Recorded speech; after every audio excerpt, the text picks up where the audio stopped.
ਨਮਸਕਾਰ, ਸਤਿ ਸ੍ਰੀ ਅਕਾਲ, ਆਦਾਬ। ਮੇਰਾ ਨਾਮ ਮਨਦੀਪ ਪੁਨੀਆ ਹੈ ਤੇ ਤੁਸੀਂ ਸੁਣ ਰਹੇ ਹੋ ਪੰਜਾਬੀ ਰੇਡੀਓ USA।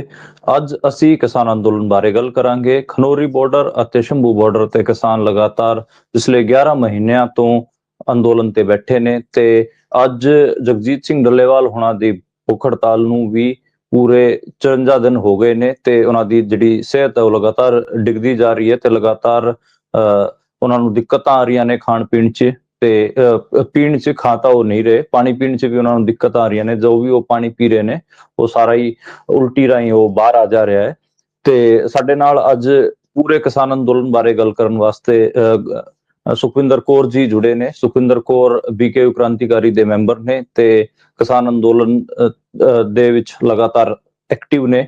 ਮੈਡਮ, ਸਭ ਤੋਂ ਪਹਿਲਾਂ ਤਾਂ ਮੈਨੂੰ ਇਹ ਦੱਸੋ ਕਿ ਜਿਹੜਾ ਖਨੌਰੀ ਬਾਰਡਰ ਤੇ ਜਿਹੜੀ ਭੁੱਖ ਹੜਤਾਲ ਚੱਲ ਰਹੀ ਹੈ ਜਗਜੀਤ ਸਿੰਘ ਡੱਲੇਵਾਲ ਉਹਨਾਂ ਦੀ, ਅੱਜ ਉਹਨਾਂ ਨੂੰ 54 ਦਿਨ ਹੋ ਗਏ ਨੇ। ਕਿਵੇਂ ਕੀ ਦਿੱਕਤਾਂ ਦਾ ਸਾਹਮਣਾ ਕਰਨਾ ਪੈ ਰਿਹਾ? ਉਹਨਾਂ ਦੇ ਖਿਲਾਫ ਇੱਕ ਵੱਡਾ ਨੈਰੇਟਿਵ ਵੀ ਸਿਰਜਾ ਜਾ ਰਿਹਾ, ਜਿਵੇਂ ਸੁਪਰੀਮ ਕੋਰਟ ਦਾ ਕਮੈਂਟ ਆਇਆ। ਉਸ ਤੋਂ ਇਲਾਵਾ ਵੀ ਇੱਕ ਵੱਡਾ ਸੈਕਸ਼ਨ ਹੈਗਾ ਜਿਹੜਾ ਇਹ ਕਹਿ ਰਿਹਾ ਕਿ ਉਹ ਭੁੱਖ ਹੜਤਾਲ ਸਿਹਤ ਕਿਵੇਂ ਸੁਧਰ ਸਕਦੀ ਹੈ। ਤੇ ਇਹ ਸਾਰੀ ਚੀਜ਼ਾਂ ਨੂੰ ਤੁਸੀਂ ਕਿਵੇਂ ਦੇਖਦੇ ਹੋ ਤੇ ਕੀ ਅਪਡੇਟ ਹੈ ਉਹਨਾਂ ਦੀ ਹੈਲਥ ਬਾਰੇ? ਉਹਨਾਂ ਦੀ ਹੈਲਥ ਹੈ ਜਿਹੜੀ ਬਹੁਤ ਜ਼ਿਆਦਾ ਖਰਾਬ ਆ। 20 ਕਿਲੋ ਦੇ ਕਰੀਬ ਉਹਨਾਂ ਦਾ ਵਜਨ ਘਟ ਚੁੱਕਿਆ। ਤੇ ਜਿਹੜਾ ਇਹ ਸੁਪਰੀਮ ਕੋਰਟ ਵਾਲਾ ਮਾਮਲਾ ਸਾਰਾ, ਦੇਖੋ ਸੁਪਰੀਮ ਕੋਰਟ ਉੱਤੇ ਜੇ ਬੰਦੇ ਹੁਣ ਵਿਸ਼ਵਾਸ ਕਰ ਰਹੇ ਆ ਤਾਂ ਉਹੀ ਹਿੱਸੇ ਕਰ ਸਕਦੇ ਆ ਜਿਹੜੇ ਸਰਕਾਰ ਦੀਆਂ ਗੱਲਾਂ ਤੇ ਵਿਸ਼ਵਾਸ ਕਰਦੇ ਆ।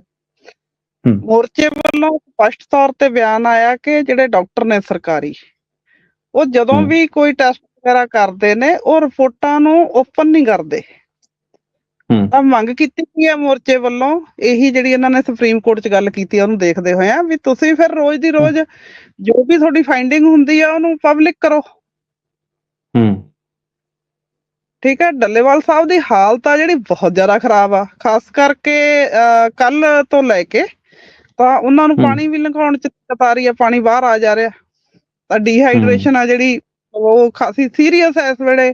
ਅਸੀਂ ਇਹ ਕਹਿ ਸਕਦੇ ਹਾਂ ਕਿ ਜਿਹੜਾ ਇਹ ਹੋਣਾ ਗਾ ਇਹ ਇਲੈਕਟ੍ਰੋਲਾਈਟ ਇੰਬੈਲੈਂਸ ਕਰਕੇ ਹੋ ਰਿਹਾ ਹੋਊਗਾ, ਜੋ ਮੈਨੂੰ ਥੋੜਾ ਜਿਹਾ ਪਤਾ ਮੈਡੀਕਲ ਲਾਈਨ ਦਾ।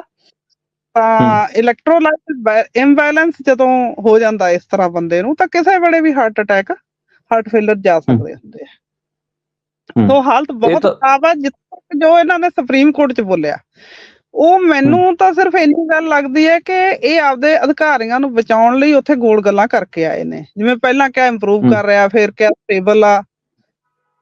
ਤਾਂ ਇਹ ਆਪਦੇ ਅਧਿਕਾਰੀਆਂ ਨੂੰ ਬਚਾਉਣ ਲਈ ਇੱਕ ਮਤਲਬ ਬਹੁਤ ਹੀ ਮਾੜੀ ਹਰਕਤ ਇਹਨਾਂ ਨੇ ਕੀਤੀ ਆ। ਤਾਂ ਮੋਰਚੇ ਵੱਲੋਂ ਤਾਂ ਸਿੱਧਾ ਐਲਾਨ ਕੀਤਾ ਗਿਆ ਕਿ ਸਰਕਾਰੀ ਡਾਕਟਰਾਂ ਦੀਆਂ ਰਿਪੋਰਟਾਂ ਨੇ ਜਿਹੜੀਆਂ ਉਹ ਪਬਲਿਕ ਕੀਤੀਆਂ ਜਾਣ, ਤਾਂ ਕਿ ਸਾਰੇ ਜਿਹੜੇ ਹੋਰ ਲੋਕ ਪਾਸੇ ਆਸੇ ਵੀ ਤਾਂ ਡਾਕਟਰ ਬੈਠੇ ਆ। ਡਾਕਟਰ ਇਕੱਲੇ ਆਏ ਤਾਂ ਹੈ ਨੀ ਵੀ ਸੁਪਰੀਮ ਕੋਰਟ ਜਿੱਥੇ ਭੇਜੂ ਉੱਥੇ ਡਾਕਟਰ ਨੇ, ਡਾਕਟਰ ਤਾਂ ਬਹੁਤ ਨੇ। ਸੋ ਉਹ ਸਾਰੀ ਸਾਹਮਣੇ ਆ ਜਾਊਗੀ। ਪਰ ਉਹਨਾਂ ਦੀ ਜਿਹੜੀ ਕੰਡੀਸ਼ਨ ਆ, ਜਿਵੇਂ ਜਿਸ ਹਿਸਾਬ ਨਾਲ 54 ਦਿਨਾਂ ਦੇ ਵਿੱਚ 20 ਕਿਲੋ ਤੋਂ ਉੱਤੇ ਉਹਨਾਂ ਦਾ weight ਘਟ ਚੁੱਕਿਆ ਹੈ, ਤਾਂ ਉਹ ਮੈਡੀਕਲ ਸਾਇੰਸ ਦੇ ਵਿੱਚ ਦੱਸਦੇ ਆ ਵੀ ਜੇ ਬੰਦਾ ਨਹੀਂ ਕੁਛ ਖਾਂਦਾ ਤਾਂ ਉਹ ਇੰਨਾ weight ਹੀ ਘਟਦਾ। ਜੇ ਬੰਦੇ 'ਚ ਫੈਟ ਬਹੁਤ ਜ਼ਿਆਦਾ ਹੋਵੇ ਥੋੜਾ ਵੱਧ ਵੀ ਘਟ ਸਕਦਾ ਇਸ ਤੋਂ।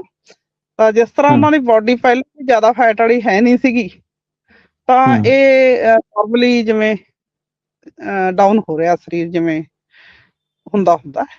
ਇਹਦੇ 'ਚ ਕੋਈ ਸ਼ੱਕ ਕਰਨ ਵਾਲੀ, ਕੋਈ ਡਾਊਟ ਕਰਨ ਵਾਲੀ ਗੱਲ ਨਹੀਂ ਹੈ। ਬੰਦੇ ਨੇ ਆਪਦੀ ਜ਼ਿੰਦਗੀ ਦਾਅ ਦੇ ਉੱਤੇ ਲਾਈ ਹੋਈ ਹੈ ਤੇ ਹੁਣ ਹਾਲਤ ਇੰਨੀ ਜ਼ਿਆਦਾ ਖਰਾਬ ਆ ਕਿ ਜੇ ਉਹਨਾਂ ਨੂੰ ਫੁੱਲ ਫਲੈਜਡ ਮੈਡੀਕਲ ਏਡ ਨਹੀਂ ਮਿਲੂਗੀ ਔਰ ਪੂਰੀ ਤਰ੍ਹਾਂ ਉਹਨਾਂ ਨੂੰ ਐਡਮਿਟ ਕਰਕੇ ਡਾਇਲਸਿਸ ਕਰਕੇ ਤੇ ਹੋਰ ਸਾਰੇ ਜਿਹੜੇ ਆਰਗਨ ਉਹਨਾਂ ਦੇ ਫੇਲਰ ਜਾ ਰਹੇ ਆ ਉਹਨਾਂ ਸਾਰਿਆਂ ਨੂੰ ਸਪੋਰਟ ਨਹੀਂ ਕੀਤੀ ਜਾਊਗੀ, ਜਿਹੜੀ ਕਿ ਹਸਪੀਟਲ ਦੇ ਵਿੱਚ ਜਾ ਕੇ ਐਡਮਿਟ ਹੋ ਕੇ ਕਿਸੇ ਚੰਗੇ ਸੰਸਥਾ ਦੇ ਵਿੱਚ ਹੋ ਸਕਦੀ ਹੈ, ਤਾਂ ਉਹਨਾਂ ਦੇ ਆਰਗਨਸ ਨੂੰ ਕਿੰਨਾ ਹੋ ਸਕਦਾ ਰਿਕਵਰ ਨਾ ਕੀਤਾ ਜਾਵੇ। ਸਥਿਤੀ ਜਿਹੜੀ ਸਹੀ ਸਥਿਤੀ ਉਹ ਇਹ ਹੈ। ਪਰ ਉਹ ਹਲੇ ਵੀ ਆਦੇ ਮਰਨ ਵਰਤ ਤੇ ਹੈਗੇ ਨੇ।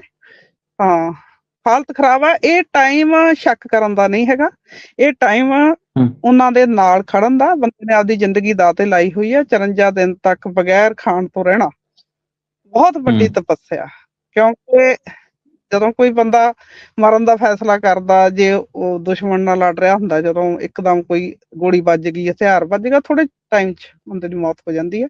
ਸੋ 54 ਦਿਨ ਤੱਕ ਲਗਾਤਾਰ ਮੌਤ ਦਾ ਸਾਹਮਣਾ ਕਰਨਾ ਵੱਡੀ ਗੱਲ ਆ। ਤੇ ਇਸ ਸਮੇਂ ਡੱਲੇਵਾਲ ਸਾਹਿਬ ਦੇ ਨਾਲ ਸਾਰਿਆਂ ਨੂੰ ਖੜੇ ਹੋਣਾ ਚਾਹੀਦਾ। ਸ਼ੱਕ ਕਰਨਾ ਮਤਲਬ ਇਸ ਸੰਘਰਸ਼ ਨੂੰ ਇੱਕ ਤਰੀਕੇ ਨਾਲ ਨੁਕਸਾਨ ਪਹੁੰਚਾਉਣ ਵਾਲੀ ਗੱਲ ਹੋ, ਤੇ ਉਹਦਾ ਕੋਈ ਹਾਲੇ ਤੱਕ ਕੋਈ ਆਧਾਰ ਨਹੀਂ ਹੈ। ਕਿ ਜਿਹੜਾ ਡੱਲੇਵਾਲ ਸਾਹਿਬ ਹੋਰਾਂ ਦੀ ਤਬੀਅਤ ਹੈ ਉਹ ਲਗਾਤਾਰ ਖਰਾਬ ਹੋ ਰਹੀ ਹੈ, ਉਹਨਾਂ ਦੇ ਜਿਹੜੇ ਡਾਕਟਰ ਨੇ ਉਹ ਵੀ ਲਗਾਤਾਰ ਕਹਿ ਰਹੇ ਨੇ ਕਿ ਉਹਨਾਂ ਨੂੰ ਸਾਇਲੈਂਟ ਹਾਰਟ ਅਟੈਕ ਦਾ ਖਤਰਾ ਹੈ, ਮਲਟੀਪਲ ਔਰਗਨ ਫੇਲਿਅਰ ਦਾ ਵੀ ਖਤਰਾ ਉਹਨਾਂ ਨੂੰ। ਇਸ ਤੋਂ ਬਾਵਜੂਦ ਜਿਹੜੀ ਪੰਜਾਬ ਸਰਕਾਰ ਉਹ ਸੁਪਰੀਮ ਕੋਰਟ ਦੇ ਵਿੱਚ ਪਹਿਲਾਂ ਉਹਨਾਂ ਨੇ ਕਿਹਾ ਕਿ ਉਹਨਾਂ ਦੀ ਜਿਹੜੀ ਮੈਡੀਕਲ ਹਾਲਤ ਹੈ ਉਹ ਸੁਧਰ ਰਹੀ ਹੈ, ਬਾਅਦ ਚ ਫਿਰ ਉਹਨਾਂ ਨੇ ਕਮੈਂਟ ਮੋਡੀਫਾਈ ਕਰਕੇ ਕਿਹਾ ਕਿ ਨਹੀਂ, ਉਹਨਾਂ ਦੀ ਹਾਲਤ ਸਟੇਬਲ ਹੈ। ਤੁਸੀਂ ਜਿਹੜਾ ਇਹ ਪੰਜਾਬ ਸਰਕਾਰ ਤੇ ਪੰਜਾਬ ਸਰਕਾਰ ਦੇ ਜਿਹੜੇ ਅਧਿਕਾਰੀਆਂ ਦੇ ਜਿਹੜੇ ਕਮੈਂਟ ਨੇ, ਕਿਸ ਲਾਈਟ 'ਚ ਦੇਖਦੇ ਹੋ ਕਿ ਉਹ ਇਸ ਕਿਸਮ ਦੇ ਕਮੈਂਟ ਕਿਉਂ ਕਰ ਰਹੇ ਨੇ? ਕਿ ਇਹ ਨਲਾਇਕੀ ਨਹੀਂ ਹੈ ਸਾਡੀ ਸਰਕਾਰ ਦੀ? ਇਹ ਬਿਲਕੁਲ ਕਮਜ਼ੋਰੀ ਹੈ। ਜਿਹਦੇ ਕੋਲੇ ਇੰਨੀ ਵਾਸਟ ਮੈਜੋਰਿਟੀ ਆ ਸਰਕਾਰ ਕੋਲੇ, 92 93 ਹੋ ਗਿਆ ਹੁਣ ਤਾਂ। ਦੇਖੋ ਇਹਨਾਂ ਦੀਆਂ ਕਮਜ਼ੋਰੀਆਂ ਕਿੰਨੀਆਂ ਨੇ। ਹਰਿਆਣਾ ਦੀ ਪੁਲਿਸ ਨੇ ਪੰਜਾਬ ਦੀ ਟੈਰੀਟਰੀ ਦੇ ਅੰਦਰ ਆ ਕੇ ਗੋਲੇ ਸੁੱਟੇ, ਡਰੋਨ ਭੇਜੇ, ਲੋਕ ਜ਼ਖਮੀ ਕੀਤੇ, ਟਰੈਕਟਰ ਭੰਨੇ, ਬੰਦਿਆਂ ਨੂੰ ਅਗਵਾ ਕੀਤਾ, ਕਤਲ ਕੀਤਾ, ਸ਼ੁਭਕਰਨ ਦਾ ਕਤਲ ਕੀਤਾ ਪੰਜਾਬ ਦੀ ਹੱਦ ਦੇ ਅੰਦਰ ਆ ਕੇ। ਇੱਕ ਵੀ ਇਹਨਾਂ ਨੇ FIR, ਇੱਕ ਵੀ ਕੋਈ ਕਾਰਵਾਈ, ਕਿਤੇ ਵੀ ਕੋਈ ਕੋਸ਼ਿਸ਼ ਹੀ ਨਹੀਂ ਕੀਤੀ। ਈਵਨ ਕਿ ਜਿਹੜੀ ਬੈਰੀਕੇਡਿੰਗ ਵੀ ਹੈ ਵਾਲੀ, ਉਹ ਪੰਜਾਬ ਦੀ ਹੱਦ ਦੇ ਅੰਦਰ ਆ। ਤੁਸੀਂ ਗੂਗਲ ਤੇ ਜਾ ਕੇ ਦੇਖੋ, ਨਕਸ਼ੇ 'ਚ ਤੁਹਾਨੂੰ ਪਤਾ ਲੱਗਦਾ ਕਿ ਇਹ ਪੁਲ ਹੈ ਜਿਹੜੇ ਤੇ ਉਹਨਾਂ ਨੇ ਕੰਧਾਂ ਕੱਢੀਆਂ ਹੋਈਆਂ, ਪੰਜਾਬ ਦੀ ਹੱਦ 'ਚ ਆ। ਤਾਂ ਉੱਥੇ ਸਾਰੇ ਕਿਤੇ ਹੀ ਇਹ ਸਰਕਾਰ ਆ ਜਿਹੜੀ ਬਹੁਤ ਸੈਂਟਰ ਦੇ ਦਬਾਅ ਥੱਲੇ ਆ ਕੇ ਚੱਲਦੀ ਹੈ। ਇਹਦੀ ਹੋਰ ਵੀ ਮੈਂ ਤੁਹਾਨੂੰ ਇੱਕ ਐਗਜ਼ਾਮਪਲ ਦੇ ਦਾਂ ਕਿ ਇਹ ਜਿਹੜਾ ਵਾਪਸੀ ਹੋਈ ਹੈ, ਇੱਥੋਂ ਫਿਰੋਜ਼ਪੁਰ ਜਾਣਾ ਸੀ ਤੇ ਰਸਤੇ ਚੋਂ ਵਾਪਸ ਹੋਇਆ, ਉਸ ਚੀਜ਼ 'ਚ ਵੀ ਇਹ ਮਤਲਬ ਸੈਂਟਰ ਪੂਰੇ ਝੁਕੇ ਹੋਏ ਨੇ ਤੇ ਬਿਨਾਂ ਮਤਲਬ ਤੋਂ 26 ਸਾਡੀ ਵੀ ਜਥੇਬੰਦੀ ਦੇ ਬਹੁਤੇ ਲੋਕ ਨੇ, ਕੁਛ ਸਾਡੀ ਨੇੜੇ ਉੱਥੇ ਕੰਮ ਕਰਦੇ ਸੀਗੇ, ਕ੍ਰਾਂਤੀਕਾਰੀ ਪੇਂਡੂ ਮਜ਼ਦੂਰ ਯੂਨੀਅਨ, ਉਹ ਸਾਥੀ ਨੇ 2 ਸੰਘਰਸ਼ ਕਮੇਟੀ ਦੇ, ਬਾਕੀ ਮਤਲਬ ਸਾਰੇ ਇਧਰ ਵੀਕੇਯੂ ਕ੍ਰਾਂਤੀਕਾਰੀ ਦੇ ਲੋਕ ਨੇ। ਤਾਂ ਉਹਨਾਂ ਦੇ ਉੱਤੇ 307 ਲਾ ਰਹੇ ਆ। ਹੁਣ ਇਹ ਨਹੀਂ ਪਤਾ 307 ਦਾ ਮਤਲਬ ਉੱਥੇ ਇਰਾਦਾ ਕਤਲ ਕਿਹਦਾ ਕਹਿ ਰਿਹਾ, ਮੋਦੀ ਦਾ ਲਈ ਇਰਾਦਾ ਕਤਲ ਦਾ ਕਹਿ ਰਿਹਾ ਜਾਂ ਪੁਲਿਸ ਲਈ ਇਰਾਦਾ ਕਤਲ ਕਹਿ ਰਿਹਾ, ਜਦੋਂ ਕਿ ਉੱਥੇ ਕੋਈ ਟਕਰਾਅ ਨਹੀਂ ਹੋਇਆ, ਕੁਝ ਵੀ ਨਹੀਂ ਹੋਇਆ। ਜੋ ਵੀ ਉੱਥੇ ਬੋਲੇ ਨੇ ਇਹ ਸੁਪਰੀਮ ਕੋਰਟ 'ਚ ਬੋਲੇ, ਉਹ 'ਚ ਵੀ ਇਹੀ ਗੱਲ ਆ। ਇਹਨਾਂ ਨੂੰ ਸਾਫ਼-ਸਾਫ਼ ਕਹਿਣਾ ਚਾਹੀਦਾ ਸੀ, ਕਿਸਾਨਾਂ ਦੀਆਂ ਮੰਗਾਂ ਮੰਨੋ, ਤੁਸੀਂ ਸਾਨੂੰ ਨਹੀਂ ਮਜਬੂਰ ਕਰ ਸਕਦੇ ਕਿ ਅਸੀਂ ਜਾ ਕੇ ਉੱਥੇ ਸਖਤੀ ਕਰੀਏ। ਇਹ ਕਿਉਂ ਦਬਾਅ ਮੰਨ ਰਹੇ ਆ ਵਾਰੀ? ਮਤਲਬ ਸਾਨੂੰ ਤਾਂ ਅਸੀਂ ਸਾਫ਼ ਕਹਿ ਰਹੇ ਹਾਂ ਕਿ ਸੁਪਰੀਮ ਕੋਰਟ ਦਾ ਇਹ ਮਾਮਲਾ ਨਹੀਂ ਹੈ, ਅਸੀਂ ਕਾਨੂੰਨ ਬਣਾਉਣ ਦੀ ਮੰਗ ਕਰ ਰਹੇ ਹਾਂ। ਉਹ ਤਾਂ ਜਿਹੜੇ ਚੁਣੇ ਹੋਏ ਨੁਮਾਇੰਦੇ ਉਹਨਾਂ ਨੇ ਬਣਾਉਣਾ, ਉਹ ਸੁਪਰੀਮ ਕੋਰਟ ਨੇ ਬਣਾਉਣਾ ਹੀ ਕੋਈ ਨਹੀਂ। ਸੁਪਰੀਮ ਕੋਰਟ ਦੀ ਕਮੇਟੀ ਨੂੰ ਅਸੀਂ ਰਿਜੈਕਟ ਕਰ ਚੁੱਕੇ ਹਾਂ। ਉਹਨੂੰ ਹਾਈ ਪਾਵਰ ਕਮੇਟੀ ਕਿਵੇਂ ਕਹਿੰਦੇ ਸਾਨੂੰ ਨਹੀਂ ਪਤਾ। ਪਾਵਰ ਉਹਦੇ ਕੋਲ ਕੋਈ ਨਹੀਂ ਹੈ ਸਿਵਾਏ ਰਿਪੋਰਟ ਬਣਾਉਣ ਤੋਂ। ਸੋ ਇਹ ਮਤਲਬ ਲਗਾਤਾਰ ਸੈਂਟਰ ਦੇ ਦਬਾਅ ਥੱਲੇ ਕੰਮ ਕਰਦੀ ਆ। ਭਗਵੰਤ ਮਾਨ ਦੀ ਸਰਕਾਰ ਬੇਹੱਦ ਕਮਜ਼ੋਰ ਸਰਕਾਰ ਦੇ ਤੌਰ ਤੇ ਸਾਹਮਣੇ ਆ ਰਹੀ ਆ। ਜਦੋਂ ਅਸੀਂ ਇੱਧਰੋਂ ਮਤਲਬ ਉਹਦੀ ਖਿਚਾਈ ਕਰਦੇ ਆ ਜਾਂ ਉਹਨਾਂ ਦੇ ਖਿਲਾਫ ਕੋਈ 26 ਤਰੀਕ ਨੂੰ ਡੱਲੇਵਾਲ ਸਾਹਿਬ ਨੂੰ ਅਰੈਸਟ ਕਰਕੇ ਲੈ ਕੇ ਗਏ, ਇਹ 26 ਨਵੰਬਰ ਜਿਸ ਦਿਨ ਉਹਨਾਂ ਨੇ ਵਰਤ ਰੱਖਣਾ ਸੀਗਾ, ਉਹਦਾ ਕੋਈ ਲੌਜਿਕ ਹੈ? ਇੱਕ ਬੰਦਾ ਮਰਨ ਵਰਤ ਦਾ ਐਲਾਨ ਕਰੀ ਬੈਠਾ, ਮੈਂ ਕੱਲ ਨੂੰ ਮਰਨ ਵਰਤ ਤੇ ਬੈਠੂਗਾ, ਤੁਸੀਂ ਉਹਨੂੰ ਅਰੈਸਟ ਕਰਕੇ ਲੈ ਜਾਂਦੇ ਹੋ। ਕੀ ਲੌਜਿਕ ਆ ਉਸ ਗੱਲ ਦਾ? ਕੋਈ ਲੌਜਿਕ ਨਹੀਂ ਹੈ। ਅੱਛਾ, ਫਿਰ ਜਦੋਂ ਅਸੀਂ ਐਲਾਨ ਕੀਤਾ ਵੀ ਠੀਕ ਆ, ਫਿਰ ਤੁਹਾਡੀ ਰਿਹਾਇਸ਼ ਘੇਰਾਂਗੇ ਅਸੀਂ, ਫਿਰ ਛੱਡਿਆ। ਸੋ ਕੁੱਲ ਮਿਲਾ ਕੇ ਇਹ ਕਮਜ਼ੋਰ ਸਰਕਾਰ ਦੇ ਤੌਰ ਤੇ ਸਾਹਮਣੇ ਆ ਰਹੇ। ਮੈਂ ਇਸੇ ਗੱਲ ਤੇ ਆ ਰਿਹਾ ਸੀਗਾ, ਜਿਹੜਾ ਹੁਣ 3 ਸਾਲ ਪੁਰਾਣਾ ਮਾਮਲਾ ਜਿਹੜਾ ਹੈਗਾ 2022 ਵਾਲਾ, ਉਹ ਦੁਬਾਰੇ ਤੋਂ ਪੰਜਾਬ ਸਰਕਾਰ ਉਹ ਪਰਸੂ ਕਰ ਰਹੀ ਹੈ। ਉਹਦੇ 'ਚ ਦਬਾਅ ਆਇਆ ਤੇ ਕਮੇਟੀ ਵੀ ਬਣਾਈ ਗਈ ਸੀ ਤੇ ਉਹ ਦਬਾਅ ਕਰਕੇ 25 ਬੰਦਿਆਂ ਤੇ, ਹਾਲਾਂਕਿ 26 ਬੰਦਿਆਂ ਦੇ ਨਾਂ ਸੀਗੇ, ਲੇਕਿਨ ਇੱਕ ਜਿਹੜੇ ਕਿਸਾਨ ਹੈਗੇ ਮੇਜਰ ਸਿੰਘ ਉਹ ਸ਼ਹੀਦ ਹੋ ਚੁੱਕੇ ਨੇ, ਤੇ 25 ਕਿਸਾਨਾਂ ਤੇ 307 ਲਾਉਣ ਦਾ ਜਿਹੜਾ ਪੂਰਾ ਇਹ ਕਾਰਨਾਮਾ ਹੈਗਾ ਸਰਕਾਰ ਦਾ, ਪੰਜਾਬ ਸਰਕਾਰ ਦਾ, ਤੇ ਨਰਿੰਦਰ ਮੋਦੀ ਦੇ ਦਬਾਅ ਹੇਠ ਆ ਕੇ ਜਾਂ ਫਿਰ ਕਹਿ ਲਈਏ ਅਮਿਤ ਸ਼ਾਹ ਦੇ ਦਬਾਅ ਹੇਠ ਆ ਕੇ ਤੁਸੀਂ ਇਸ ਸਾਰੇ ਨੂੰ ਕਿਵੇਂ ਦੇਖਦੇ ਹੋ? ਕਿ ਤੇ ਕੀ ਡਿਟੇਲਸ ਹਜੇ ਤੱਕ ਆਈਆਂ ਨੇ? ਪਹਿਲਾਂ ਤਾਂ ਜਦੋਂ ਚੰਨੀ ਸਾਹਿਬ ਸੀਗੇ ਮੁੱਖ ਮੰਤਰੀ ਤੇ ਉਹਨਾਂ ਨੇ ਤਾਂ ਕਹਿਤਾ ਸੀਗਾ ਕਿ ਕੋਈ ਇਹਨਾਂ ਨੇ ਇਰਾਦਾ ਕਤਲ, ਕੋਈ ਉਹਨਾਂ ਨੂੰ ਮਾਰਨ ਦੀ ਕੋਸ਼ਿਸ਼ ਨਹੀਂ ਕੀਤੀ ਹੈ।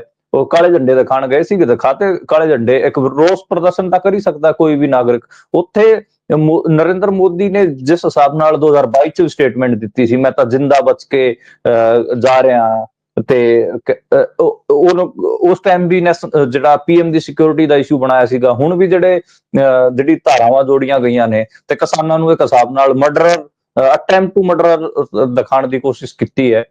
ਕਿਵੇਂ ਦੇਖਦੇ ਹੋ ਸਾਰਾ ਇਹ? ਹੁਣ 3 ਸਾਲ ਬਾਅਦ ਦੁਬਾਰੇ ਤੋਂ ਇਹ ਲੈ ਕੇ ਆਉਣ ਦੀ ਕੀ ਲੋੜ ਪੈ ਗਈ ਕਿਸਾਨਾਂ ਤੇ? ਦੇਖੋ ਗੱਲ ਇਹ ਆ ਵੀ ਉਸ ਵਕਤ ਵੀ ਕਿਸੇ ਵੱਲੋਂ ਗਲਤੀ ਨਹੀਂ ਹੋਈ ਸੀ। ਉਹਨਾਂ ਨੇ ਬਠਿੰਡੇ ਤੋਂ ਬਾਈ ਹੈਲੀਕਾਪਟਰ ਫਿਰੋਜ਼ਪੁਰ ਜਾਣਾ, ਠੀਕ ਹੈ।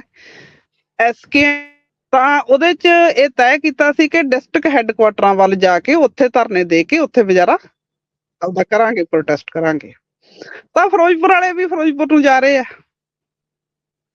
ਤਾਂ ਉੱਥੇ ਮਤਲਬ ਥਾਂ ਥਾਂ ਦੇ ਉੱਤੇ ਬੀਜੇਪੀ ਦੇ ਲੋਕਾਂ ਨਾਲ ਜ਼ਰੂਰ ਥੋੜਾ ਬਹੁਤਾ ਤਣਾਤਣੂ ਆਇਆ ਸੀਗਾ, ਕਿਉਂਕਿ ਪਿੰਡਾਂ 'ਚ ਲੋਕਾਂ ਨੇ ਬੀਜੇਪੀ ਵਾਲਿਆਂ ਦੀਆਂ ਬੱਸਾਂ ਰੋਕੀਆਂ ਸੀ ਆਪ ਮੁਹਾਰੇ ਤੌਰ ਤੇ ਵੀ ਤੁਸੀਂ ਕਿੱਧਰ ਚੱਲੇ ਹੋ ਮੋਦੀ ਦਾ। ਮਤਲਬ ਉਹਨੇ ਲਖੀਮਪੁਰ ਖੀਰੀ ਵਾਲਾ ਮਾਮਲਾ ਬਹੁਤ ਉਦੋਂ ਮੇਨ ਮੁੱਦੇ ਦੇ ਤੌਰ ਤੇ ਰੱਖਿਆ ਗਿਆ ਸੀ ਕਿ ਉਹਦੇ 'ਚ ਜਸਟਿਸ ਨਹੀਂ ਮਿਲਿਆ ਤੇ ਉੱਥੇ ਗਵਾਹਾਂ ਦੇ ਉੱਤੇ ਹਮਲੇ ਹੋ ਰਹੇ ਆ, ਉਹਨਾਂ ਤੇ ਦਬਾਅ ਪਾਇਆ ਜਾ ਰਿਹਾ।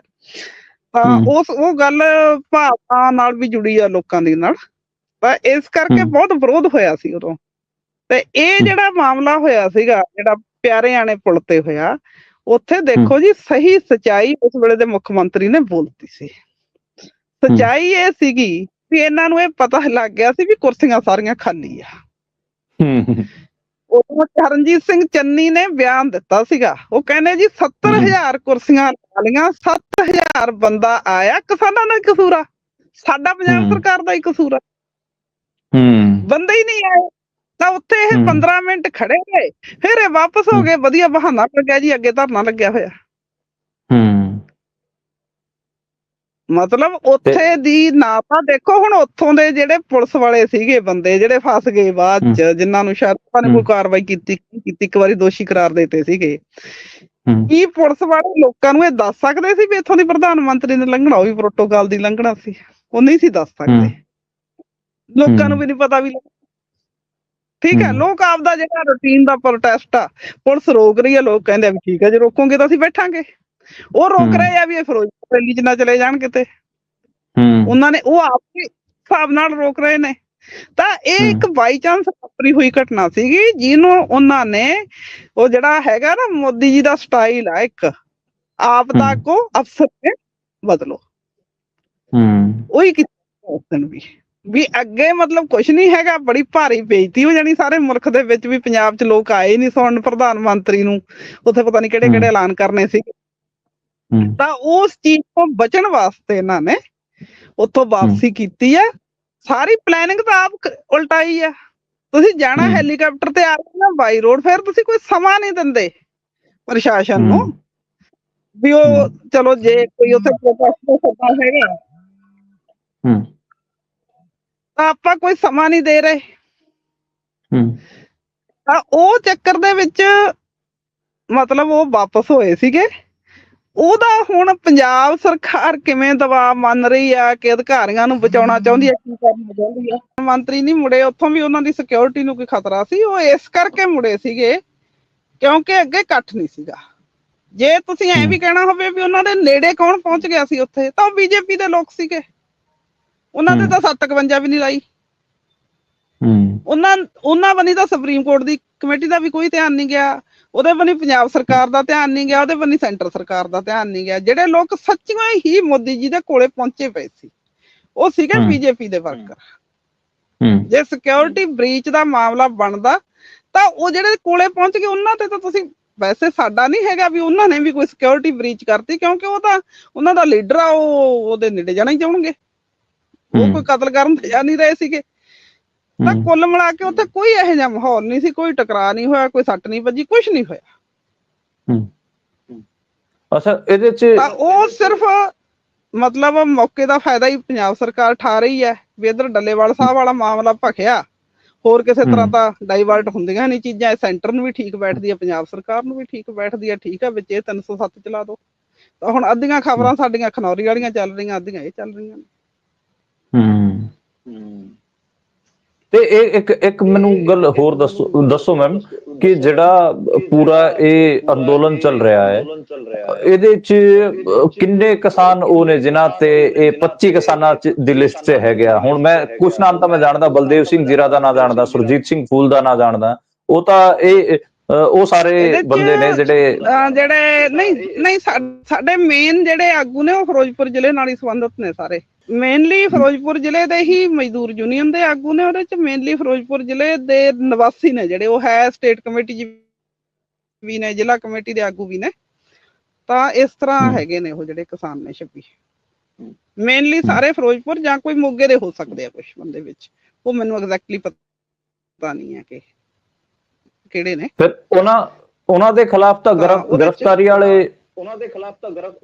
ਵਾਲੇ ਵਾਰੰਟ ਕੱਢੇ ਹੋਏ ਨੇ, ਤੇ ਫਿਰ ਤੁਸੀਂ ਕਿਵੇਂ ਕਰੋਗੇ? ਗ੍ਰਿਫਤਾਰੀ ਦੇ ਵਾਰੰਟ ਕੱਢੇ ਨੇ, ਘਰਾਂ ਦੇ ਵਿੱਚ ਪਹੁੰਚ ਵੀ ਕੀਤੀ ਆ ਪੁਲਿਸ ਨੇ, ਪਰ ਹਾਲੇ ਤੱਕ ਕੋਈ ਗ੍ਰਿਫਤਾਰੀ ਨਹੀਂ ਹੋ ਸਕੀ। ਤੇ ਇਧਰੋਂ ਵਿਰੋਧ ਬਹੁਤ ਹੋ ਗਿਆ ਜਥੇਬੰਦੀਆਂ ਵੱਲੋਂ, ਤਕਰੀਬਨ ਬਹੁਤੀਆਂ ਜਥੇਬੰਦੀਆਂ